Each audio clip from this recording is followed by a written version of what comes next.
Welcome to the Real News Network. I'm Mark Steiner. Great to have you with us once again. We are now into our second week of a nationwide prisoner strike that spread across at least 17 states and into Canada. The strike began on August the 21st, the 47th anniversary of the assassination of George Jackson, who was a revolutionary serving time and murdered in San Quentin prison. It's scheduled to end this Sunday on September the 9th, the 45th anniversary of the Attica Uprising and Rebellion that took place at New York State Prison. There are many reasons why this strike is taking place across America. One among them, and one of the primary reasons, is the reality that slave labor conditions that exist for people serving time in our prisons. Yes, slave labor conditions. They work in prison industries, fighting forest fires, cleaning highways, cleaning and cooking food in the prisons, and being employed by for-profit factories that have been set up in prisons and working for such well-known companies as Amazon, Starbucks, Victoria's Secret, and more. Prisoners are paid 15 and 20 cents an hour in what is tantamount to legalized slave labor. So one of the key demands is to end this peonage and legalize enslavement, and to demand rehabilitation, training, and education programs to be brought back to the prisons, along with an end to solitary confinement, for the right to vote, and an end to mass incarceration. These are some of the reasons. There are many other reasons for the strike, and it's ongoing now. Most prison systems are denying it's happening at all. And some, like Maryland, where the state from which we're broadcasting from, have put their prisons under lockdown, allegedly for a fentanyl outbreak that happened in Ohio. Well, before we begin our conversation with our guest, let me share with you this very short video, taken from inside a prison, released by the Incarcerated Workers Organizing Committee, which is one of the main groups organizing this prison strike around the country and in Canada. What we're doing right now, this is what they don't want to happen. They don't want us to use these cell phones to expose the reality of what's actually going on in these prisons. They don't want us to expose the conditions.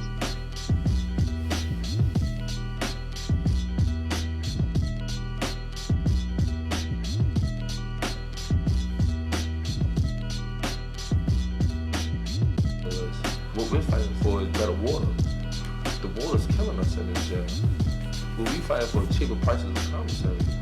We fight for better food in the restaurant. These are the things that's important to us. We could care less about the color of our clothes. We could care less about personal property. We fighting for visitation. Why they cutting down on the visitation for? These are the things we're fighting for. These are the things that's at the top of the list. The other main organizing group for the strike is the Jailhouse Lawyers Speak, and one of its key leaders and representatives on the outside is Amani Sawari, who is our spokesperson. She's also a poet, a writer, and she teaches poetry, techniques, and more to students incarcerated at the King County Juvenile Detention Center in Seattle, and joins us now. She does this as a form of healing, reflection, and protest, as well as a tool for educating young people. And Amani Sawari, welcome to the Real News. Good to have you with us. Thank you for having me here. It's great to have you with us. I've been looking forward to our conversation together. So talk about where we are right now. We are 2 days away from the end of the strike. Yes. And so talk about what your experience, what the experience has been so far, and then we'll jump into some of the other issues. Yeah, we're at a really exciting time right now. People are really looking forward to seeing what's going to happen after the strike. A lot of reports have been coming in from different prisons into Jailhouse Lawyers of confirmed actions that have been happening in at least 13 of the 17 states that pledged to strike. We know that for every single state that has sent in confirmed actions, there are many prisons in many other states who have been participating who don't have access to direct communication to be able to reach out to Jailhouse Lawyers right now. We know that communication is very limited. Statewide lockdowns have happened in Maryland, as you said, as well as Pennsylvania for the, quote, fentanyl outbreak. But we know even in New Mexico, there was a statewide lockdown that was directly attached to the strike that happened on August 20th. So I can go through some of the prisons that have confirmed action throughout the country. Yeah, let's talk about a few of those. I'm curious when you say communications that couldn't come out of prisons. So I'm curious how that works and what that means. I mean, some clearly, in some institutions, men and women have been able to get their message outside while others can't. What is that dynamic? I think it'd be interesting to find that out. Yeah, so it just depends. Some prisons are allowing prisoners to use JPay, and really JPay is heavily monitored. It's their paid emailing system. So if you even mention the word strike, the message probably won't get through the mailroom on either side.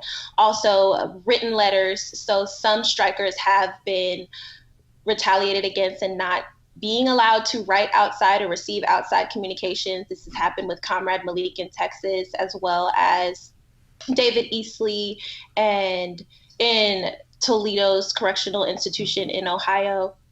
So people who have been confirmed strikers who have said they're hunger striking, at that point, they're not even allowed to send out letters or get letters, and their mail is heavily censored. So that's what I mean by communications being really limited or restricted for people who have been confirmed strikers. But for those who have been able to get letters out by sending them to other prisoners and having those prisoners send out their mail, we've been able to get those reports from them. So in California, in New Folsom Prison, we have hunger striking that started by Roberto Garcia. He was the one who did post the video, and that was shared on Twitter and Reddit of him hunger striking, because there were reporters calling into that prison asking if striking was happening there, and officials were dismissing strike action, saying that there was nothing happening, that lockdowns were not related to the strike. So Roberto Garcia actually posted a video of him saying that he is participating in the hunger strike, as he was denying food for that day when it was being served to him.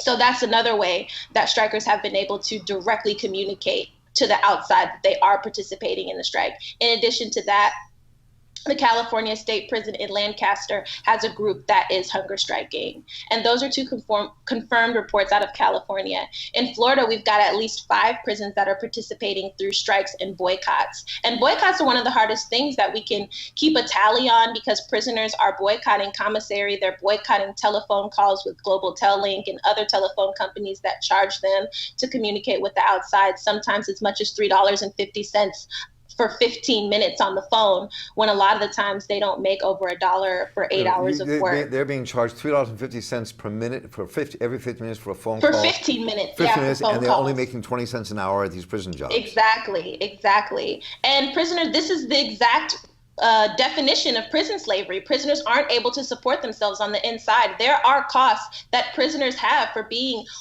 incarcerated and on the inside. They have to pay for phone calls. They have to pay to send out messages and emails. They have to pay for commissary food, for hygiene products, for toothpaste, for hair products. And these are costs that they have, clothes, sanitary items.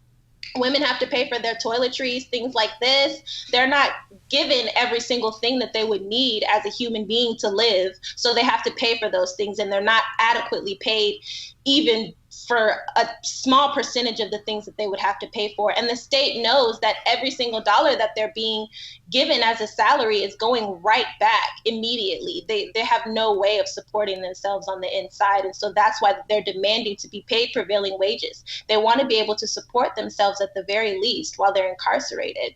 So let's talk a bit about that. I mean, about the demands that are being made here by people who are serving time in this country.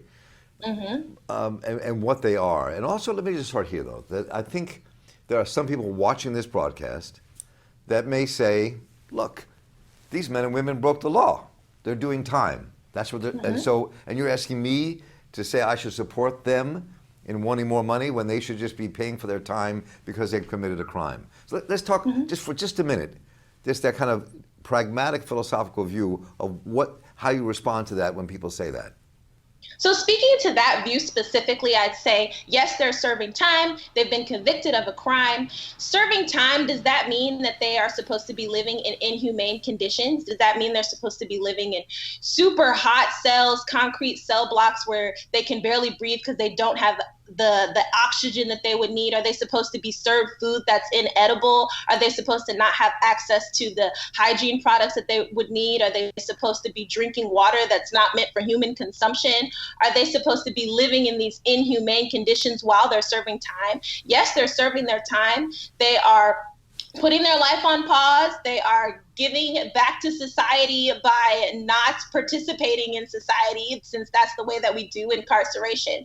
But their families are also serving time with them. So because of this, their families, who most of which are in impoverished communities, are sending in hundreds of dollars to the system to support their loved ones. Shouldn't their loved ones be practicing budgeting and managing finances by earning the amounts and salaries that they should earn for the work that they're doing, which is valuable work? Companies are making billions of dollars off of the work and have made billions of dollars off of the work that incarcerated people are doing. So why can't those people be paid a valuable wage for the work that they're doing so that they can support themselves at the very least? I understand that they're serving time, that they've committed crimes, but we can't use criminal as a label to allow us to take away people's human rights of the right to be fed food that's nutritious, the right to be in a comfortable environment, not luxurious, but comfortable, an environment where they feel safe from being hurt,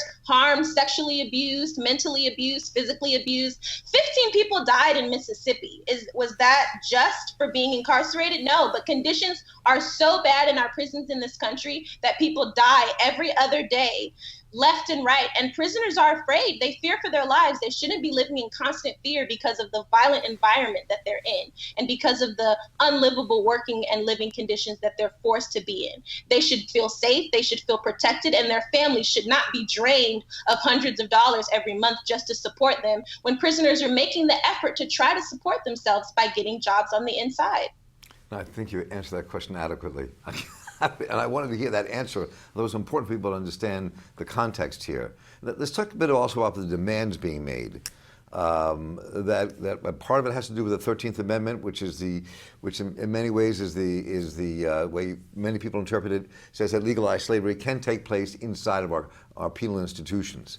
And people want that revoked and want that changed. But there's a whole list of demands that people are pushing around this across the country. How did you come to those, and give us a sense of what the content is? Yes, so jailhouse lawyers crafted these demands. They actually started off with 35 demands and they crafted them down to 10 just so that it could be a nice, succinct, easy to remember number. And the reason why prison slavery is such a high demand is because slavery was written into our Constitution by the 13th Amendment.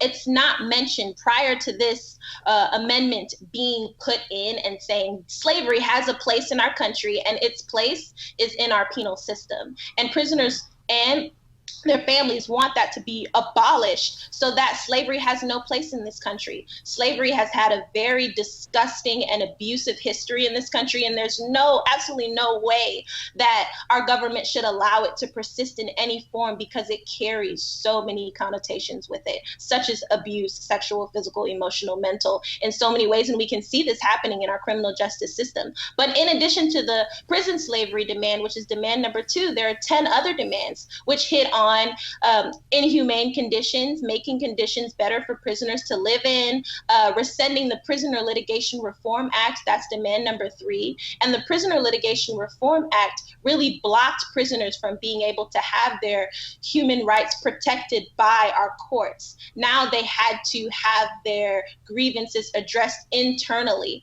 And a lot of the time when there is a violation to their rights, the people who were involved in that violation are the same people who are conducting those investigations. So this is an unjust system.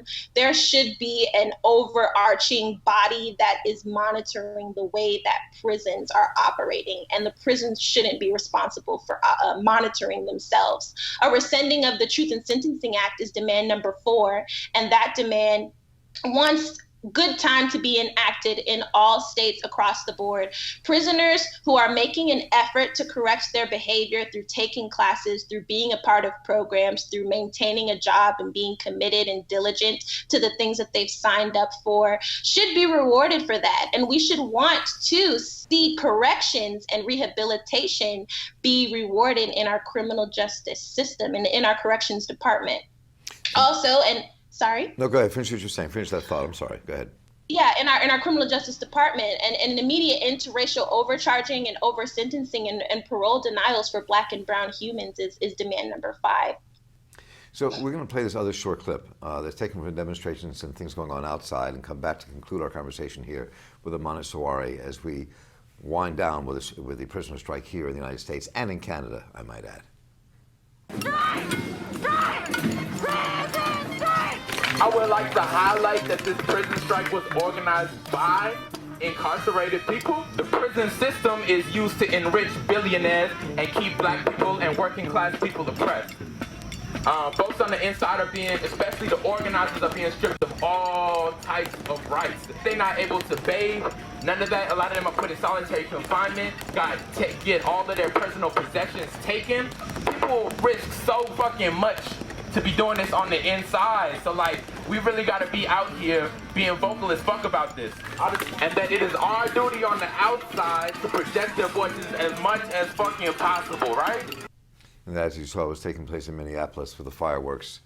And I want to come back, Amon, let me come back and ask this final question. I'm very curious about a couple of things. One has to do with the last prison strike that took place. There was a lot of retaliation against the men and women who actually led those strikes. So A, what is happening now to the men and women who are leading this strike inside, and what comes after the strike is over on Sunday?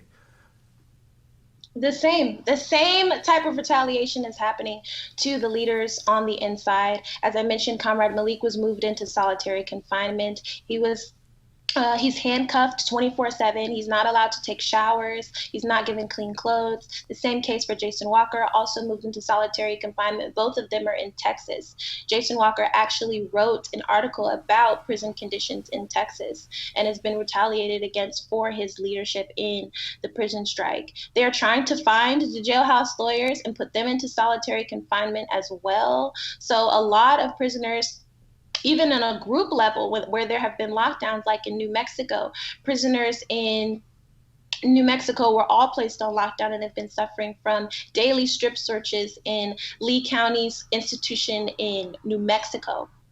So prisoners have been suffering from retaliation. Being moved into solitary confinement is one of the first things, just to kind of stop them from spreading awareness about the strike, and then also just making conditions really difficult for them in there by not allowing them to purchase items that they need, like towels, toiletries, commissary items. They're not allowed to write to the outside. So they're really just trying to cut them off and sort of pick the leaders out one by one so that these types of demonstrations can't happen again. But as we've seen in 2016, the fact that retaliation occurs fuels inmates wanting to strike in the future. So there's no doubt in my mind that this strike will happen again next year, and Jailhouse Lawyers has already communicated that to me as well. So between this year and next, I mean, what are the plans and ideas take place to kind of change the situation of incarceration in America? What are you planning on doing between your group, Jailhouse Lawyers, and Incarcerated Workers Organizing Committee? What comes next? So Jailhouse Lawyers is actually putting together a human rights coalition, which will be released on Sunday, the day that the strike officially ends. So everyone who's been supporting the strike and in solidarity with the strike, all of the hundreds of organizations that have signed on to be in support of the strike, will all be transformed into this coalition that will be committed to seeing each of the 10 demands fulfilled in our country, beginning with some of the policy changes that need to happen on a political level, like rescinding of the Prison Litigation Reform Act and the Truth in Sentencing Act, and policies and acts like these that sort of block prisoners from being able to benefit from rehabilitation and have access to having their rights protected by the courts. So a coalition is being formed right now. So if anyone is interested in being a part of that, please visit sawarimi.org and sign up to be on that coalition so that you can receive updates. We're going to be encouraging people to write their legislators and let them know, look, this strike just happened. These are what prisoners' demands are. We want to know what your position is on these demands so that we can pick the right politicians to be representing our prisoners, because they need representation in our courts and in our judicial systems. Well, we here at Real News will continue covering this. With Eddie Conway and Rattling the Bars, part of this organization here to keep pushing the idea that what we have to do to change the nature of our mass incarceration and change the nature of prisons in our country. We'll continue to work with the Jailhouse Lawyers and having people like Amani Sawari on with us so we can continue this conversation with all of you about what we can do to change this horrendous prospect in what's going on in our country. And Amani, thank you so much. It's been great to have you with us. Thank you. I really appreciate it, and so do Jailhouse Lawyers. Thank you for your work. And I'm Mark Steiner here for the Real News Network. We will stay on top of this for all of us. Take care.